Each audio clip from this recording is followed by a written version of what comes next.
They say blood is thicker than water. But what happens when that blood turns toxic? Imagine standing in the pouring rain, 7 months pregnant, holding nothing but a garbage bag of clothes, watching your husband kiss your own sister through the window of the house you paid for. That was Sarah's reality on a Tuesday in November. She thought her life was over. She didn't know that a chance encounter with a grumpy stranger in a diner was about to hand her the keys to an empire and the ultimate revenge. This isn't a fairy tale. It's a story of cold betrayal and a karma so satisfying you won't believe it's real. Stay tuned. The rain in Seattle doesn't wash things clean. It just makes the grime slicker. That's how Sarah Jenkins felt as she stepped off the number 42 bus, her ankles swollen to the size of grapefruits. She was 28 years old, 7 months pregnant, and she had just been fired. Restructuring, her boss, Mr. Henderson, had called it. He hadn't looked her in the eye. Sarah knew the truth. She was slowing down. The morning sickness had turned into all-day fatigue, and in the cutthroat world of corporate logistics, a pregnant woman was a liability.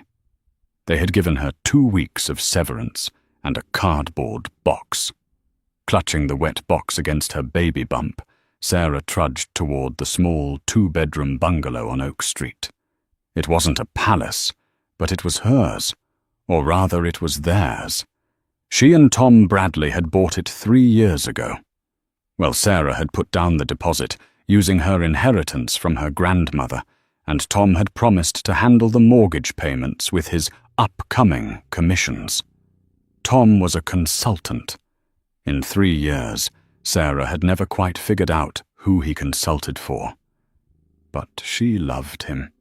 He was charming, handsome, and he had promised her the world. When she found out she was pregnant, Tom had cried. She thought they were tears of joy. She reached the front porch, fumbling for her keys. That's when she heard it.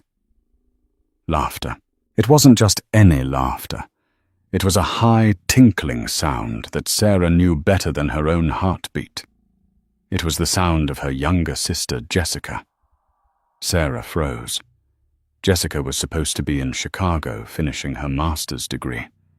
Sarah had sent her $500 just last week for books. Sarah unlocked the door quietly. The house smelled of Tom's expensive cologne, Santal 33, and something else. Pizza. Pepperoni and jalapeno, Jessica's favorite. She walked down the hallway, her wet sneakers squeaking softly on the hardwood. The bedroom door was ajar. "Babe, you have to tell her soon." Jessica's voice drifted out, lazy and satisfied. "She's going to pop in 2 months. I don't want to play Auntie Jess while you play Daddy. It's gross." I know. Tom's voice was soothing, the same tone he used when he told Sarah he couldn't pay the electric bill. "But we need her to sign the refinancing papers first. Once the loan comes through, I'll have the cash. Then I can kick her to the curb. We just need to wait a little longer." Sarah felt the blood drain from her face. The hallway spun. Refinancing papers. Tom had asked her to sign some documents last night, claiming it was for a lower interest rate. She had been so tired. Had she signed away the house? She pushed the door open. The scene was banal in its cruelty. Tom was shirtless, propped up against the headboard Sarah had upholstered herself. Jessica was painting her toenails at the foot of the bed, wearing one of Tom's t-shirts. They both froze. Jessica dropped the nail polish brush. It left a jagged red streak on the white duvet. "Sarah." Tom scrambled to sit up, pulling the sheet over his waist. "You're home early." "I got fired." Sarah whispered the words, feeling foreign in her mouth. "Oh," Tom said. His face didn't show sympathy. It showed calculation. He looked at Jessica, then back at Sarah. "Well, that complicates things. That complicates things, Sarah repeated, her voice rising.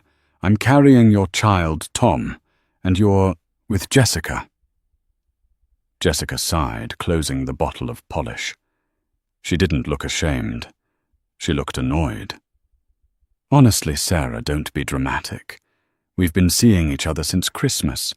You were just too busy working all those overtime shifts to notice. I worked those shifts to pay for this house, Sarah screamed, dropping her box. It crashed, spilling staplers and picture frames across the floor. Yeah, about that, Tom said, swinging his legs out of bed and standing up. He didn't bother to cover himself. The charm was gone, replaced by a cold, hard sneer. Since you lost your job, you can't exactly contribute to the household anymore, can you? And since you signed those papers yesterday, the title is technically in my name now. Solely. Sarah gasped. You lied to me. You said it was for interest rates. I said it was for the future, Tom corrected. My future, with Jessica. Get out, Sarah said, shaking. No, sweetie, Jessica said, standing up and smirking. You get out. Tom needs the space for his real family. You can't do this, Sarah pleaded, looking from her husband to her sister. I'm pregnant. I have nowhere to go. My bank account is empty because I paid off your credit card debt last month. Tom, that was a gift. Tom shrugged. He walked over to the closet, Sarah's closet, and pulled out a black garbage bag. He threw it at her. Pack what you can fit. I want you gone by the time I get out of the shower. Tom, please. Sarah grabbed his arm. It's raining. I have no car. The baby. Tom shook her off violently. Sarah stumbled back, hitting the wall. The baby isn't my problem anymore, Tom spat. Take a paternity test for all I care. Just get out. Sarah looked at Jessica, begging with her eyes. Her sister, the girl whose hair she had braided, whose tuition she had helped pay. Jessica just picked up her phone. I'm ordering more pizza. Tom, do you want extra cheese? Sarah didn't pack a bag. She couldn't breathe. She turned around and ran. She ran out of the bedroom, out of the house, and back into the cold, unforgiving Seattle rain. She walked for blocks, the water soaking through her coat, mixing with the tears streaming down her face. She checked her phone. 3% battery. One missed call from her mother-in-law, Linda. Sarah answered, desperate. Linda, Tom. Tom kicked me out. He's with Jessica. There was a pause on the other end. Then a cold, dry chuckle. I know, dear, Linda said. Tom called me. Honestly, Sarah, we always knew you weren't right for him. Jessica is much more ambitious. Don't call here again. The line went dead. Sarah collapsed onto a wet bench at a bus stop. She had $42 in her pocket. No job, no husband, no family. And a baby kicking against her ribs as if to ask, What do we do now, Mum? She didn't know. But as the streetlights flickered on, illuminating the grim reality of her life, Sarah made a vow. She wouldn't die here. She wouldn't let them win. She just needed a miracle. She didn't know that her miracle was currently sitting in a run-down diner 3 miles away, yelling at a waitress about cold soup. 3 weeks later. Life at the Lucky Star Motel was anything but lucky. The room smelled of stale cigarettes and despair. Sarah had managed to get a job washing dishes at a 24-hour diner called Sal's, located off the highway. It was under the table cash only because she couldn't afford to let Tom find her and realize she was making money. He was the type to sue for alimony, even after kicking her out. Her feet were permanently swollen now. Her back throbbed with a dull, constant ache. She was 8 months along. She wrapped her stomach in loose layers, to hide the pregnancy as much as possible, afraid Sal would fire her if he thought she was about to give birth in his kitchen. It was 11 p.m. on a Tuesday. The diner was mostly empty, save for a few truckers and the regulars. One regular stood out. They called him Old Man Artie. He came in every night at 10 p.m., sat in the corner booth, ordered a cup of tea and a bowl of tomato soup, and complained about everything. The soup was too cold. The tea was too weak. The lights were too bright. Most of the waitresses ignored him or were rude back. But Sarah wasn't a waitress. She was the dishwasher. However, tonight, the night shift waitress, Brenda, had walked out after a fight with her boyfriend in the parking lot. "Sarah," Sal barked from the grill, "get out there and take table 4's order. I can't flip burgers and serve tea." Sarah dried her hands on her apron and waddled out. She approached table 4. Old Man Artie was glaring at his placemat. He looked like a man made of leather and grit. He wore a frayed tweed jacket that looked like it hadn't been cleaned since the 90s, and a flat cap pulled low over bushy grey eyebrows. He looked destitute. "Good evening," Sarah said, forcing a smile. "I'm sorry for the wait. Can I get you your usual?" Arthur looked up. His eyes were a piercing, icy blue, sharp and intelligent amidst the wrinkles. He stared at her stomach, then at her face. "You're new," he grunted, "and you look like you're about to explode." "I have a few weeks left," Sarah said, instinctively protecting her bump. "Tomato soup and Earl Grey." "The soup was sludge yesterday," Arthur snapped. "Tell Sal if he serves me sludge again, I'm not paying." "I'll make it myself," Sarah said softly. "I'll make sure it's hot." She went to the back. Instead of using the microwave like Brenda did, Sarah put the soup in a pot on the stove. She added a pinch of basil and a crack of fresh black pepper things she had brought from her own small stash of food, because she couldn't stand the bland diner food herself. She toasted the bread on the grill until it was perfectly golden, not burnt. She brought it out. Arthur watched her set the bowl down. He took a spoonful, ready to complain. He paused. He took another spoonful. He looked at Sarah. "You added basil." "Fresh basil." Sarah nodded. "It helps with the acidity." "Is it okay?" Arthur grunted. "It's edible. Sit down." I can't," Sarah stammered.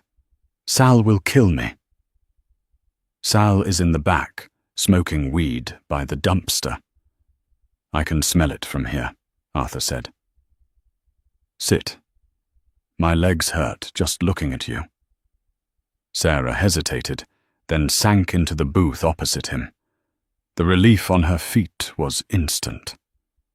"What's your story, girl?" Arthur asked, tearing a piece of toast. "Husband waiting at home." Sarah looked down at her hands. Her ring finger was bare, leaving a pale tan line where her wedding band used to be. She had pawned it last week for $150 to pay for her prenatal vitamins and rent. "No husband," she said quietly. "Not anymore. Dead wall. Worse. He left me for my sister." Arthur stopped eating. He lowered his spoon. For a moment, the grumpy mask slipped, revealing a flash of profound sadness. "Family," he muttered. "The worst kind of enemy." "I have nothing," Sarah found herself confessing to this stranger. Maybe it was the exhaustion, or maybe it was the way he listened intently without pity. "He took the house. I lost my job. I'm living at the Lucky Star." Arthur scoffed. "That Roach Motel, you shouldn't be there in your condition." "It's $25 a night," Sarah said. "It's what I have." Arthur reached into his pocket and pulled out a crumpled $5 bill. He placed it on the table. For the soup. It was good. He stood up, using a cane to steady himself. He looked frail, much frailer than he had seemed sitting down. He coughed, a wet, rattling sound that shook his small frame. "Are you okay?" Sarah asked, reaching out to steady him. "I'm fine," he snapped, pulling away. "Just old. Dying, probably. Don't waste your sympathy on me, girl. Save it for the kid." He shuffled out into the night. The next night he was back. Sarah made his soup. He invited her to sit again. This time he talked. He talked about history, about books, about the way the city used to look 50 years ago. He never talked about his family, and he never talked about money other than to complain about the price of the bus fare. Sarah learned his name was Arthur. She looked forward to his visits. He was the only person in her life who didn't want something from her, the only person who looked at her with respect rather than disdain or lust. 2 weeks passed. Sarah's due date was drawing dangerously close. One rainy Tuesday, Arthur didn't show up. Sarah was worried. He was never late. By 11:30 p.m., she asked Sal if he knew where Arthur lived. "The old coot." "Yeah, he lives in that dilapidated apartment complex on 5th, the darker brick one. Room 4B, why?" "I'm going to check on him," Sarah said, untying her apron. "You leave, you're fired," Sal said, not looking up from his phone. Sarah looked at the greasy kitchen, the stack of dirty plates, and then out the window at the rain. She thought of Arthur, coughing alone. "Keep the apron, Sal," she said. She walked the 6 blocks to the apartment complex. It was worse than the Lucky Star. The front door was broken. The hallway smelled of mold. She found 4B and knocked. "Arthur, it's Sarah, from the diner." No answer. She tried the handle. It was unlocked. She pushed the door open. The apartment was tiny, filled with stacks of old newspapers and books. In the corner, on a sagging mattress, lay Arthur. He was pale, his breathing shallow and ragged. "Arthur," Sarah rushed to his side. He was burning up. He opened his eyes. They were cloudy. "Sarah," he wheezed. "You came." "I'm calling an ambulance," Sarah said, fumbling for her phone. "No." Arthur grabbed her wrist with surprising strength. "No hospitals. They're vultures. They'll just hook me up to machines to bill my estate. I want to die here." "Estate?" Sarah looked around the squalid room. "Arthur, you're sick. You have pneumonia." "I'm 92, Arthur whispered. "It's time. Listen to me." He pulled her closer. "Under the floorboard, beneath the bed, there's a box." Sarah, tears streaming down her face, knelt and felt under the bed. A loose board. She pried it up. Inside was a small, locked metal box and a thick envelope. "Take it," Arthur rasped. "Don't open it until I'm gone. And promise me one thing." "Anything," Sarah sobbed. "Don't let them have it. My children. The sharks. They haven't visited me in 20 years. They think I'm broke. They think I lost it all in the crash of 08. Promise me they won't get a dime." "I promise," Sarah said, though she didn't understand. Arthur smiled, a genuine, soft smile that transformed his face. "You made good soup, Sarah. You have a good heart. Don't let the world harden it." He closed his eyes. His breathing slowed. Sarah sat with him, holding his rough, cold hand as the rain hammered against the single window pane. She sang softly to him and to her unborn baby. An hour later, Arthur Pendleton took his last breath. Sarah was alone again. She called the paramedics, then waited. When they arrived, they treated her like she was a nuisance, a homeless woman squatting with a dead man. They took the body. Sarah walked out into the night, clutching the metal box and the envelope inside her coat. She went back to the Lucky Star Motel. She sat on her bed and opened the envelope first. Inside was a letter handwritten in elegant cursive and a business card for a law firm, Sterling Holt and Associates. The letter read, "To whomever finds this. If you are reading this, I am dead. If Sarah Jenkins is the one reading this, then my faith in humanity is restored. If it is one of my children, go to hell. Sarah. Take the key in this envelope to Robert Sterling at the address on the card. Tell him code word Basil. Do not be afraid. Arthur." Sarah looked at the business card. The address was in the financial district, in the tallest skyscraper in the city. She looked at the metal box. She didn't have the key to open it. The key was likely with the lawyer. She didn't know it yet, but the man who had died in that squalid apartment wasn't just Arthur Pendleton, the grumpy soup-eater. He was Arthur C. Pendleton, the founder of Pendleton Steel and Shipping, a man who had vanished from the public eye 2 decades ago. And he was worth $4.2 billion.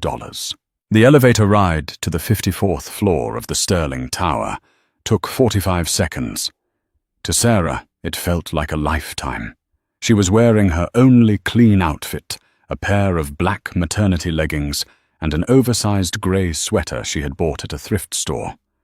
Her sneakers were still damp from the night before. She clutched the metal box Arthur had given her against her chest like a shield.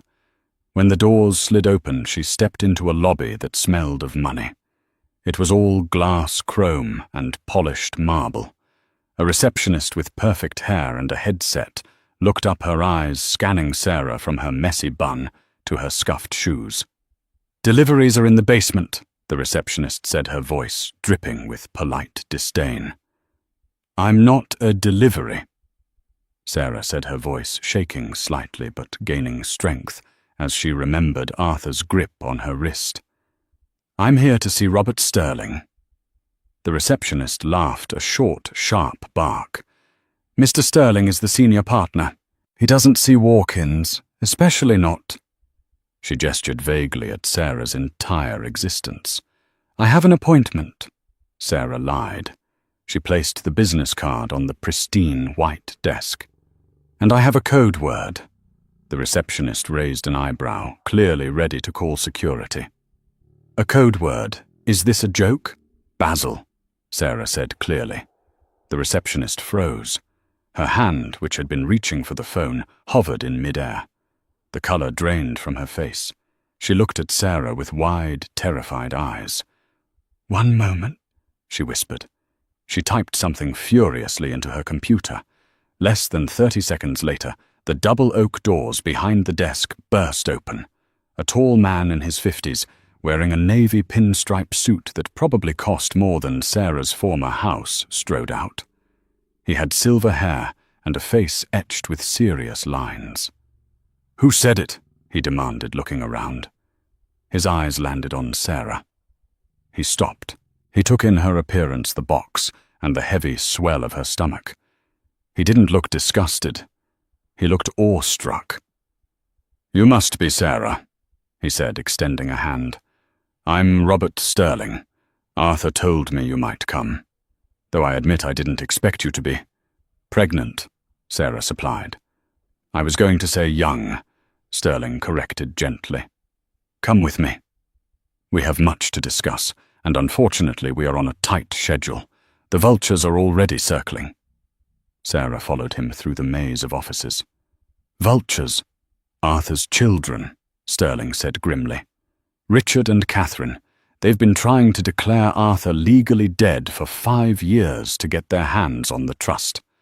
When the hospital recorded his death certificate last night, it triggered an automatic notification to them. They are in the conference room right now, demanding the assets." "They're here." Sarah stopped walking. "I can't go in there. I look like this." "You look exactly how Arthur wanted you to look," Sterling said. "Real. Now listen to me, Sarah. Whatever happens in that room, do not speak unless I tell you to. They will try to intimidate you. They are professionals at cruelty. But you have something they don't. What? The key, Sterling pointed to the box, and the moral high ground. Sterling opened the door to the main conference room. It was cavernous. At the far end of a mahogany table, long enough to land a plane, on sat 2 people. Richard Pendleton looked like a politician, slicked back hair a fake tan, and a smile that didn't reach his eyes. He was checking his watch impatiently. Catherine Pendleton was a vision of surgery and diamonds. She was wearing a black dress that was technically morning attire, but cut low enough to be for a cocktail party. She was scrolling through her phone. "Finally, Robert," Richard boomed as they entered. "We've been waiting for 20 minutes. Where is the will? Let's get this over with. Catherine has a flight to Milan tonight." Then they saw Sarah. Richard's lip curled. "Who is this?" "Did you order lunch, Robert?" We said no interruptions. "This," Robert said calmly, pulling out a chair for Sarah at the head of the table, "is a guest of the estate, Miss Sarah Jenkins." "A guest?" Catherine laughed, a sound that reminded Sarah of broken glass. "She looks like she slept in a dumpster. Robert, seriously, get the homeless woman out of here. It smells." Sarah gripped the armrests of her chair, her knuckles turning white.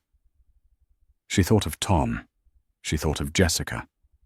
These people were just richer versions of them. "Ms. Jenkins stays." Robert said, his voice hard. He sat down and placed a thick file on the table. "Now, as you know, your father, Arthur C. Pendleton, passed away last night." "Tragic," Richard said flatly. "Heartbreaking. Now the assets. We know the trust dissolves upon his death. It's a 50-50 split between Catherine and myself, correct?" "Not quite," Robert said. "Arthur made a new will 3 weeks ago." The room went silent. "Impossible," Catherine hissed. "He was senile. He was living in squalor. He wasn't competent to sign anything." "He was perfectly competent," Robert countered. "In fact, he recorded a video message to accompany the document, to avoid exactly this kind of dispute." Robert pressed a button on the remote. A large screen descended from the ceiling. The image flickered to life. It was Arthur. He was sitting in the same diner booth where Sarah had met him wearing his tattered jacket. He looked directly into the camera. "Hello, Richard. Hello, Catherine." Arthur's voice filled the room, raspy but strong. Richard and Catherine stiffened. "If you're watching this," Arthur continued, "I finally kicked the bucket. You're probably sitting there in your expensive suits pretending to be sad while mentally spending my money. You haven't visited me in 12 years. You didn't even know where I lived. You let me rot. This is a forgery," Richard shouted, standing up. "That's AI. That's a deep fake." "Sit down, Richard," Robert said quietly. On the screen, Arthur chuckled. "I know you're shouting fake, Richard. You always were predictable. But this is real, and here is my judgment." Arthur leaned forward. "To my son Richard, who used my name to launder money for his failed real estate schemes in 15 so, I leave you $1. Use it to buy a conscience." Richard's face turned purple. "To my daughter Catherine, who tried to have me committed to a sanitarium so she could sell my house, I also leave $1. Perhaps you can invest it in your next facelift." Catherine gasped, her hand flying to her cheek. "And finally," Arthur smiled the same soft smile he had given Sarah, "to the only person who treated me like a human being when I had nothing to offer but bad company. To the woman who shared her basil tomato soup with a dying old man. To Sarah Jenkins. Sarah felt the tears hot in her eyes. To Sarah. Arthur said, I leave everything. The Pendleton estate, the 51% controlling stake in Pendleton Steel, the real estate portfolio in Manhattan, London, and Tokyo, and my personal liquid assets totaling $4.2 billion. The silence in the room was absolute. It was the silence of a bomb having just gone off before the shockwave hits. Everything, Arthur whispered. Take care of it, Sarah. And take care of that baby. Don't let them turn out like these two. The screen went black. For 10 seconds, no one moved. Then Catherine screamed. It was a primal, animalistic shriek. She lunged across the table, knocking over a pitcher of water. You witch! She screamed at Sarah. You whored yourself out to him. You manipulated a senile old man. I'll kill you. I'll kill you. Robert Sterling stood up, blocking Catherine's path. 2 security guards materialized from the hallway. You will remove yourself from this building, Robert said, his voice like ice, or you will be arrested for trespassing. This isn't over, Richard was shouting, pointing a shaking finger at Sarah. We will sue. We will bury you in litigation for decades. You won't see a dime. You're a fraud, a con artist. Get them out, Robert ordered the guards. As they were dragged out, screaming threats and obscenities, Sarah sat frozen. She looked at the metal box in her lap. Is it true? She whispered. Robert sat down next to her. He looked exhausted, but satisfied. It is true, Sarah. You are now one of the wealthiest women in the country. Sarah looked down at her swollen belly. I just wanted to pay for a motel room, she cried. I just wanted my baby to be safe. He will be, Robert said softly. But Richard was right about one thing. This isn't over. They will come for you, and they won't be alone. When the world finds out, everyone will come for you. The news broke at 6:00 a.m. the next morning. Sarah was in the presidential suite of the Four Seasons Hotel, where Robert had moved her for security reasons. She hadn't slept. She was staring out the window at the Seattle skyline, the same city that had chewed her up and spit her out just yesterday. She turned on the TV. Breaking news. The Pendleton billions. In a shocking twist, reclusive tycoon Arthur Pendleton has left his entire fortune to a mystery woman disinheriting his 2 children. Sources identify the beneficiary as a former logistics manager and diner employee, Sarah Jenkins. A photo of her flashed on the screen. It was an old photo from her LinkedIn profile, one taken when she was happy before the pregnancy, before Tom. Sarah turned off the TV. Her hands were trembling. Her phone, which she had turned on for the first time in 24 hours, began to buzz. Then it began to ring. Then it began to vibrate continuously, a solid block of noise.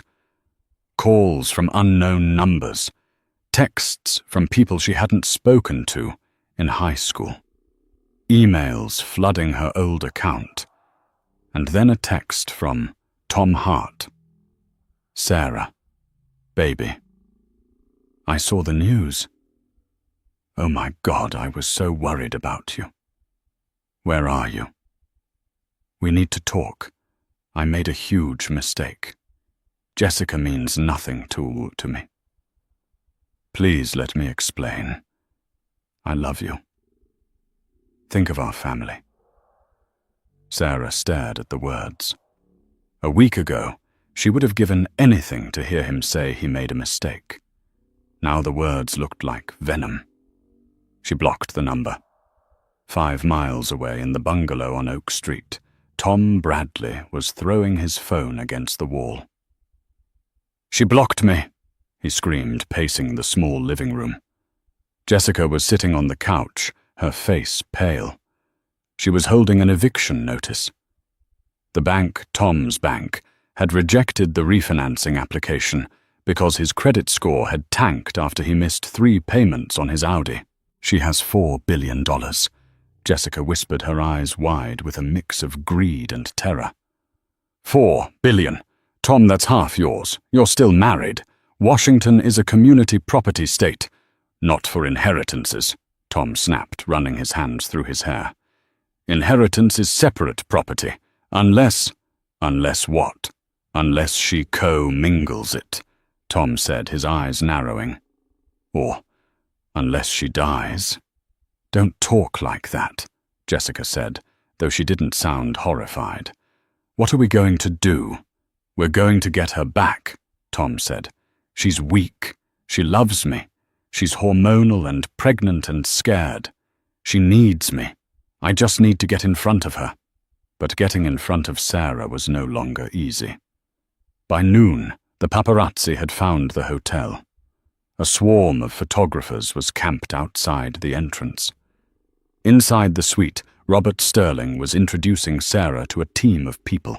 "This is Elena, your personal security detail," Robert said, gesturing to a woman who looked like she could break a brick with her forehead. "And this is Marcus, your publicist. And this is Dr. Aris, who will be monitoring your pregnancy." "I don't need a publicist," Sarah said, overwhelmed. "You do," Marcus said. He was young, sharp, and typing on 3 phones at once. "Because right now the narrative is that you're a gold digger who preyed on a dying man. Richard and Catherine are on Good Morning America right now crying about how you isolated their father and drugged him." "Drugged him?" Sarah gasped. "I made him soup." "They're saying the soup was laced," Marcus said, without looking up. "It's ridiculous, but people love a villain. We need to change the story. We need to show them the real Sarah." "I don't want to be shown," Sarah said, clutching her stomach. A sharp pain shot through her abdomen. She winced. "Are you okay?" Dr. Aris stepped forward. "Just stress," Sarah said. "Braxton Hicks." "Sarah." Robert said, his voice grave. "There is something else. A lawsuit has been filed, an emergency injunction to freeze the assets. The judge has granted a temporary hold until a hearing on Friday. So I have no money. You have the liquid cash Arthur kept in the private safe, about 200,000. But the billions, they are locked up until we prove you didn't manipulate him. And Richard has hired Vance and Thorne. They are the nastiest litigators in the state." Sarah felt the room spinning. The luxury suite suddenly felt like a cage. "They're going to take it away, aren't they? Just like Tom took the house." "No," Robert said firmly, "because we have the box. The box, the metal box you brought. You still haven't opened it." Sarah looked at the box sitting on the coffee table. In all the chaos, she had forgotten about it. "Do you have the key?" she asked. "Arthur gave it to me 10 years ago," Robert said. He pulled a small brass key from his pocket. He said, "If I ever give everything to a stranger, make sure they open the box before they go to court." Sarah took the key.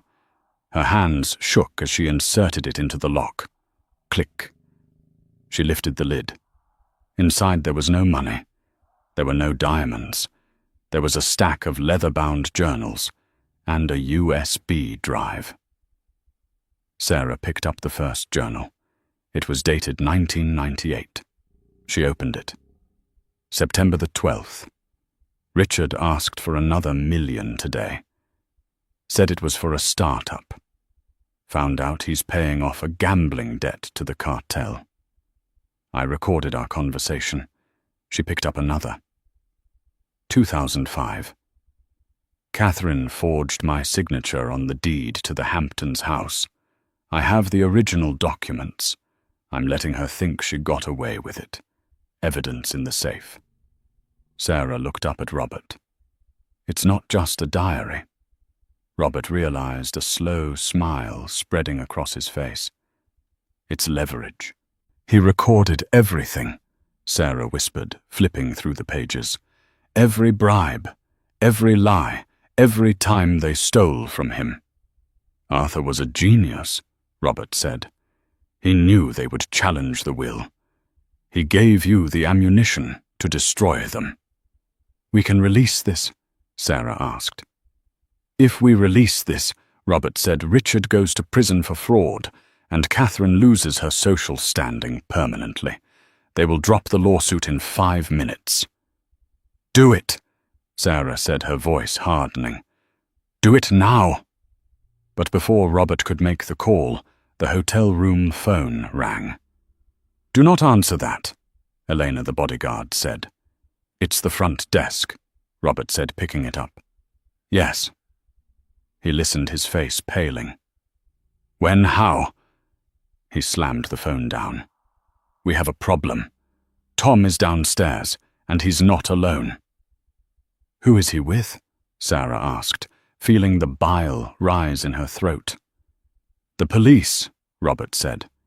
He's filed a missing persons report. He's claiming you are mentally unstable and a danger to your unborn child. He's demanding to see you, or he's claiming kidnapping. He kicked me out, Sarah screamed. He abandoned me. He's playing the concerned husband. For the cameras, Marcus said, looking out the window. There are news vans everywhere. If he drags you out of here in handcuffs, I won't go, Sarah said. I won't go back to him. Suddenly, a sharp, tearing pain ripped through Sauncerous' stomach. It wasn't a cramp this time. It was a vice grip. She doubled over, gasping. Water gushed down her legs, soaking the expensive carpet. My water, Sarah gasped. My water broke. It's too early, Dr. Arris said, rushing to her. You're only 34 weeks. We need to get to the hospital, Robert said. We can't, Marcus said. The lobby is a circus. Tom is there with the cops. If she goes down there, they'll take her. And if Tom gets medical power of attorney because she's incapacitated by labor, he'll control the birth, Sarah realized through a wave of agony. He'll take the baby. We have to sneak her out, Elena said. Service elevator. Loading dock. I have an armored SUV.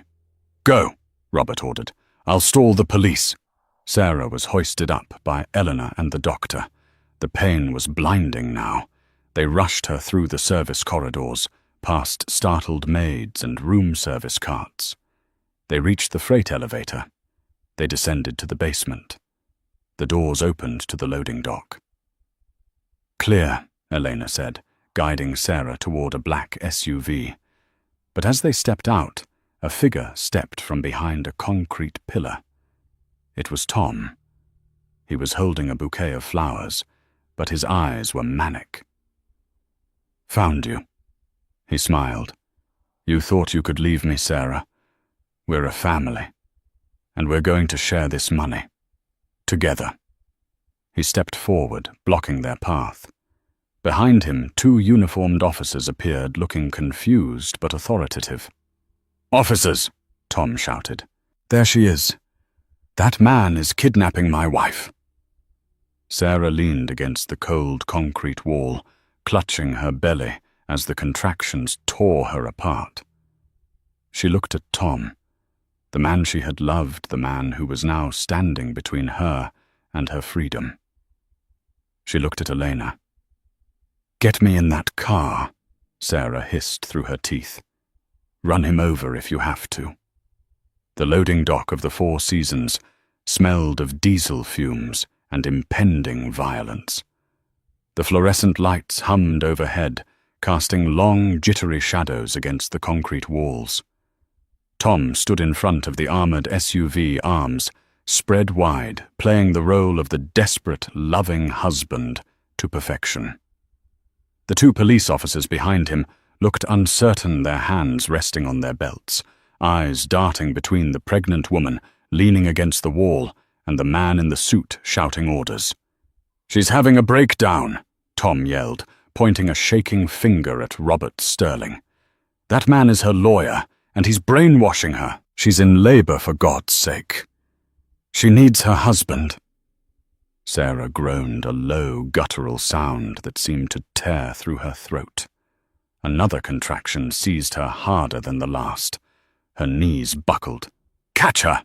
Dr. Arris shouted. Elena the bodyguard moved with the speed of a striking cobra. She didn't go for Sarah. She went for the threat. She stepped between Sarah and Tom. "Step aside, sir." Elena said, her voice calm but terrifyingly flat. "This is my wife." Tom lunged forward, trying to push past her. It was a mistake. Elena didn't strike him, that would be assault. Instead, she used his own momentum against him. As Tom grabbed for her shoulder, she pivoted, clamped a hand on his wrist, and twisted. Tom shrieked as his face met the concrete floor. "Assault! Assault!" Tom screamed, his voice echoing in the cavernous dock. "Officer, arrest her!" The police officers stepped forward. "Ma'am, step away from him," one shouted, reaching for his taser. "Officers, stand down," Robert Sterling barked, stepping into the light. He held up his phone. On the screen was a digital document. "I am Robert Sterling, attorney at law. I have a signed medical directive from Ms. Jenkins, granting full medical power of attorney to myself and Dr. Arris, specifically excluding Mr. Thomas Bradley, due to a history of domestic emotional abuse. If you delay this woman's transport to a hospital, I will sue the Seattle Police Department for reckless endangerment and wrongful death before the baby takes its first breath." The officers hesitated. They knew the name, Sterling. In Seattle, that name could end careers. She's in labor," the older officer asked, looking at Sarah, who was now being supported by Dr. Arris, her face grey with pain. "She is in distress," Dr. Arris snapped, "and you are blocking an emergency vehicle." Tom scrambled to his knees, clutching his wrist. "They're lying?" "She's stealing my son. Get in the car," Elena ordered Sarah, lifting her almost bodily into the back seat of the SUV. "Go!" Robert yelled, jumping into the passenger seat. Elena slammed the door and gunned the engine. The SUV roared to life, a beast of steel and tinted glass. She didn't wait for Tom to move. She lurched the car forward. Tom scrambled backward, crab-walking on the concrete to avoid being crushed. The SUV clipped his shoe as it screeched out of the loading dock, tearing up the ramp and into the rainy daylight of downtown Seattle. "He's following some," Elena said, eyes on the rearview mirror. "He's getting into his Audi." "Let him follow," Sarah gasped, clutching her stomach as the car hit a pothole. "Just get me to the hospital."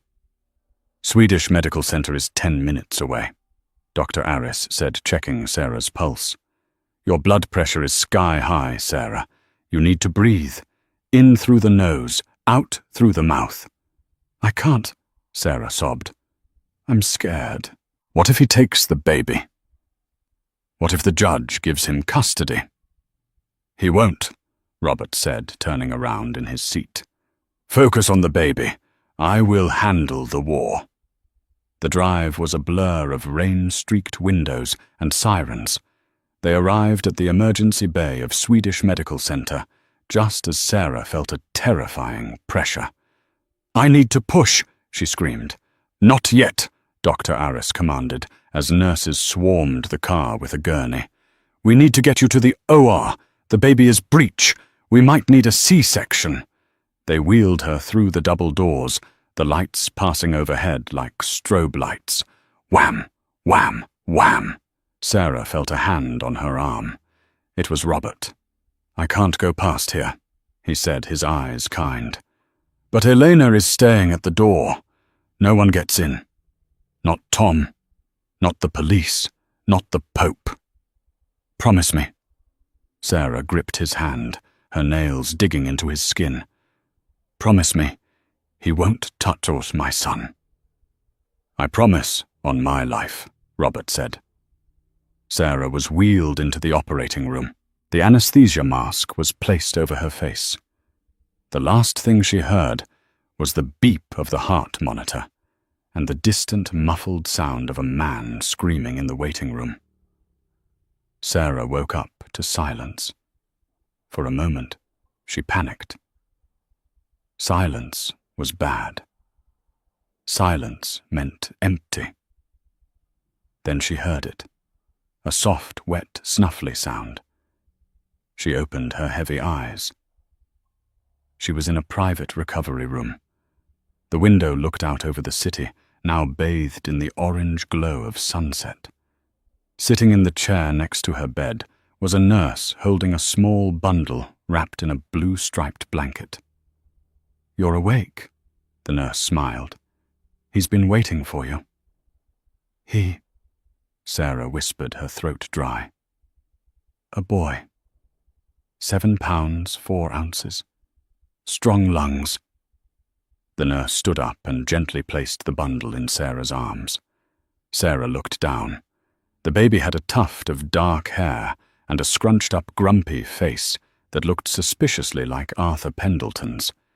He opened his eyes, dark, unfocused, searching. "Hi," Sarah whispered, tears spilling onto her cheeks. "Hi, little one." She traced the curve of his cheek. He was here. He was safe. "What's his name?" the nurse asked. Sarah thought of the lion who had fought for her when she had nothing. She thought of the strength she needed now. "Leo," Sarah said. "His name is Leo Arthur Jenkins." "Leo," the nurse smiled. "A strong name." The door opened softly. Robert Sterling walked in. He looked exhausted. His tie was undone, and he had a coffee stain on his shirt. But he was smiling. "He's beautiful," Robert said, looking at the baby. "Is he here?" Sarah asked, her voice hardening. "Tom," Robert nodded. "He's in the lobby. He's been there for 6 hours. He called the press. There's a news crew from Channel 5 interviewing him right now. He's crying on camera saying you've kidnapped his child and that the billionaire lifestyle has corrupted you." Sarah looked down at Leo. She felt a surge of protectiveness, so fierce it almost frightened her. The fear was gone, replaced by a cold, steely rage. "Let him cry," Sarah said. "Does he know about the journals?" "Not yet," Robert said. "I wanted to wait until you were awake. Richard and Catherine have also arrived. They've joined forces with Tom. They've filed a joint injunction. They are claiming that Arthur was mentally incompetent and that you, as his caretaker, used undue influence. They want the assets frozen and DNA, testing on the baby to prove paternity, implying what? Implying the baby isn't Tom's, that it might be Arthur's." Sarah gasped. "That is sick. Arthur was 92. "It's a smear tactic," Robert said. "They want to disgust the public so much that the judge rules against you just to make it go away. They have a meeting scheduled with us tomorrow morning. They think you'll settle to avoid the scandal." Sarah looked at Leo sleeping peacefully. She remembered Arthur's voice on the video. "Don't let them have it." "Set up the meeting," Sarah said. "Sarah, you just had surgery," Robert warned. "You need rest." "I can rest when they are destroyed," Sarah said. "Bring them here, to the hospital conference room. Tomorrow at 10 a.m. Tell them I'm ready to negotiate." Robert looked at her. He saw the change. The frightened girl from the diner was gone. In her place was the matriarch of the Pendleton Empire. "I'll make the call," Robert said. The air in the hospital conference room was thick with tension. On one side sat the Alliance Richard Catherine and a disheveled Tom who was playing the role of the worried father for the cameras recording in the corner. On the other side sat Robert Sterling and Sarah, wheeled in by Elena. Sarah looked pale in her white hospital robe, but her eyes held a dangerous calm. Richard didn't waste time. "We have a deal," he sneered, sliding a document across the table. "We drop the fraud charges. You keep $10 million more than you deserve. In exchange, you sign over the estate, publicly admit to manipulating our father, and grant Tom 50% custody." Tom added a cruel twist, leaning forward. "And we demand DNA testing, just to ensure the baby isn't Arthur's." Sarah didn't flinch at the vile implication. "I have a counter-offer," she said softly, signaling Elena to connect a laptop to the projector. First, audio filled the room. It was Richard's voice, crystal clear, discussing how to cook the books to hide illegal offshore accounts. Richard's arrogance evaporated instantly. His face turned a sickly shade of white. Next, a grainy video appeared on the screen, showing Catherine handing a thick envelope of cash to a doctor to falsify Arthur's competency records. "Arthur knew you were coming," Sarah said coldly. "He recorded everything." Finally, Sarah turned to Tom. She displayed a series of emails. They weren't from Arthur, but from Tom's own account. "You didn't lose our house money on bad investments, Tom," Sarah revealed. "You lost it playing online poker, and these texts to Jessica prove you only wanted custody for the tax credits." The silence in the room was absolute. "Here is my deal," Sarah announced, sliding 3 documents forward. 1, Richard and Catherine drop all lawsuits and validate the will. 2, Tom terminates all parental rights immediately. 3, if any of you ever speak to the press again, I send these files to the district attorney and the IRS. "This is blackmail," Richard whispered, sweating. "It's leverage," Robert corrected, with a shark-like grin. "Sign," Sarah commanded, "or I hit send." Terrified of prison, Richard and Catherine signed immediately. Tom hesitated, looking at Sarah with pleading eyes. "Sarah, please, sign it, Tom." He signed. They scrambled out of the room like cockroaches fleeing the light. As the door clicked shut, Sarah slumped back, looking at the frozen image of Arthur on the screen. "Thank you, Arthur," she whispered. "Rest now." 1 year later, a soft mist fell over Lakeview Cemetery. Sarah Jenkins stood before a simple granite headstone that read, "Arthur C. Pendleton." He loved soup and the truth. She was no longer the desperate woman in thrift store leggings. Sarah wore a tailored cream trench coat, radiating power and peace. Strapped to her chest was 1-year-old Leo, healthy and bright-eyed, staring curiously at the trees. Marcus, her communications director, approached with an umbrella. "The car is ready, Ms. Jenkins. The board meeting for the Second Chance Housing Initiative starts in an hour." Sarah had transformed her pain into purpose. She used Arthur's billions to launch the Pendleton Foundation, providing legal aid to the vulnerable. She even purchased the dilapidated Lucky Star Motel, converting it into a state-of-the-art shelter for single mothers. She had won the public's heart, proving she was a survivor, not a victim. As for the alliance, karma had been precise. Richard was exiled to Costa Rica, living on a meager allowance Sarah controlled, just enough to survive, but not enough to gamble. Catherine, shunned by high society after rumors of her fraud circulated, was reduced to selling her jewelry on eBay to pay rent. And Tom Sarah had seen him recently at a bus stop, wearing a cheap, ill-fitting suit, looking older and defeated. When he spotted her profile through the tinted window of her Bentley, he froze. Sarah didn't roll down the window. She didn't smile. She simply watched the light turn green and drove on. He was just a ghost from a life she no longer recognized. "We did it, Arthur," she whispered to the grave. We didn't let the world harden us. We just got smarter. She kissed Leo's head. Come on, little one. We have an empire to run. With the rhythmic click of her heels on the path, Sarah walked away from the past, leaving the ghosts behind in the mist. And that is the story of Sarah Jenkins. A woman who lost everything only to gain the world, all because she showed kindness to a stranger when she had nothing left to give. It's a reminder that you never know who you're talking to, and that sometimes the universe really does keep score. Tom Richard and Catherine learned the hard way that greed is a heavy chain, while kindness is the key to the kingdom. What would you have done in Sarah's shoes? Would you have forgiven Tom, or did he get exactly what he deserved? Let me know in the comments below. If you enjoyed this story of betrayal and sweet revenge, please smash that like button. It really helps the channel. And don't forget to subscribe and hit the bell notification so you never miss a story. Thanks for watching, and see you in the next video.